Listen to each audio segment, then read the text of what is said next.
Tre Ford joins us. Tre, you make your first start of 2024. How have you been so patient with this? The fans are chanting, "We want Tre at Edmonton." There's a buzz about you around the league, especially after what you did at the end of last season. But you've handled this like a total pro. Why is that?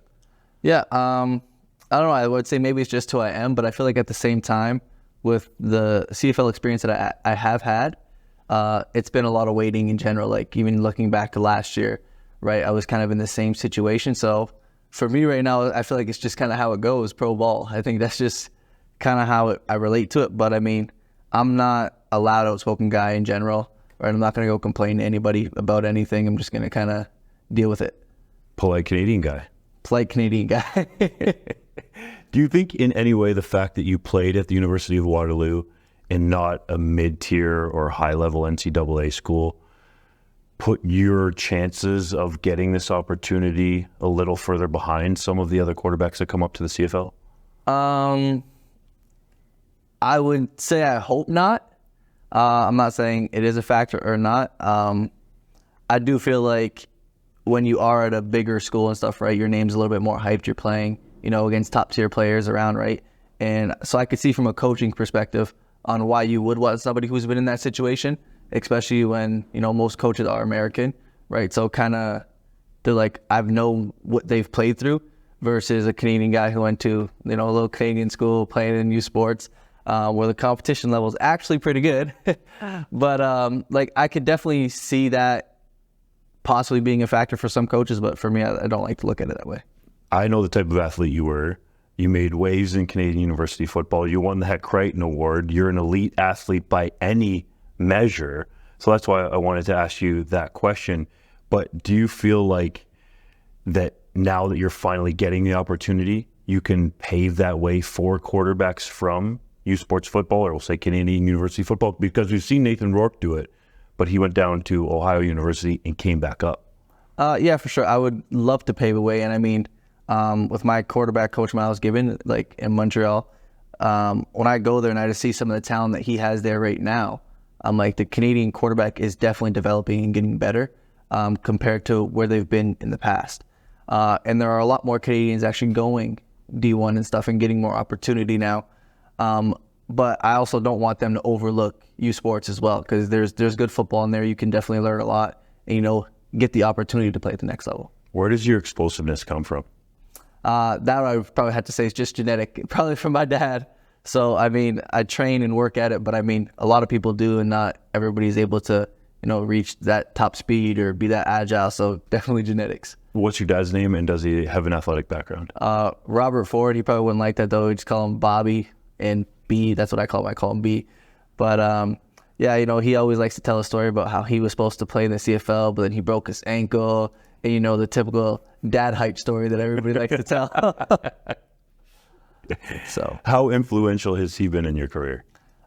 Super. I mean, he's always kind of just gave my brother and I confidence growing up throughout our lives, right? Like, I remember playing football at 10 years old, and he's telling everybody, oh, these kids are going to play professional football, da-da-da. And, he's a hype man. He calls me after every game. I call him before every game. When I'm walking the field, I'll call him and talk to him. I'll probably talk to him every single day. So, but he's just good to have in my corner just because, whether there's something I'm not confident about or something that I'm like worried about or anything, right?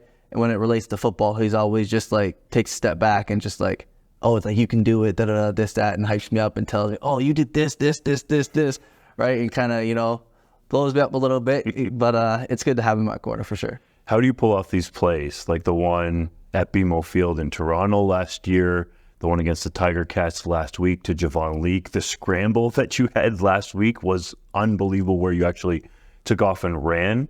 How do those happen? It's all instinct, to be honest. I mean, football's not going to be perfect, and I'm just lucky enough to, when those situations do happen, whether I miss a read or the protection breaks down or something happens, right, that I'm able to extend the play and, trying to find receivers downfield when I can. If not, it turns into a run. But I actually missed Curly wide open on the sideline when I played that one back, and I was actually really mad about it. But, yeah, no, it's definitely just instincts that kick in. How do you look at this opportunity in terms of your future? Your contract's going to be up after the season, and there's a chance here to really set yourself up for a big payday. Does that go through your mind? Yeah, for sure. I mean, like the idea is definitely there, but I'm more focused on the week to week, right? Because looking down, 11, 12 weeks isn't really going to do much for tomorrow. So I'm really just trying to focus weekly and daily on what I have to do to succeed. And I know if I'm able to do that and succeed, then I know in the long run that's a possible opportunity. The question on you coming out of University of Waterloo was, can he take this scrambling, off-script ability and apply it to the CFL level? How have you been able to do that? Because it is rare that guys can do that, no matter what school they come from. Yeah, it's hard. The scrambling stuff is so hard to talk about just because it just happens, right? Like I don't plan it. And I mean, yes, the athletes get better when you go from university or college to professional football. But I think it's just believing in your own athletic ability, right? Like people are always telling me when I was in high school, like, oh, when you get to university, you'll never be able to do that. The guys are bigger, faster, stronger. And then, you hear the same thing coming to the CFL. And then the next week you see a highlight video, this guy running around all over the place. So I feel like instinctually, right? It's just what happens when I get the ball, and I just try to make something happen. Can you sense or feel the fans' excitement about wanting to watch you pull these plays off?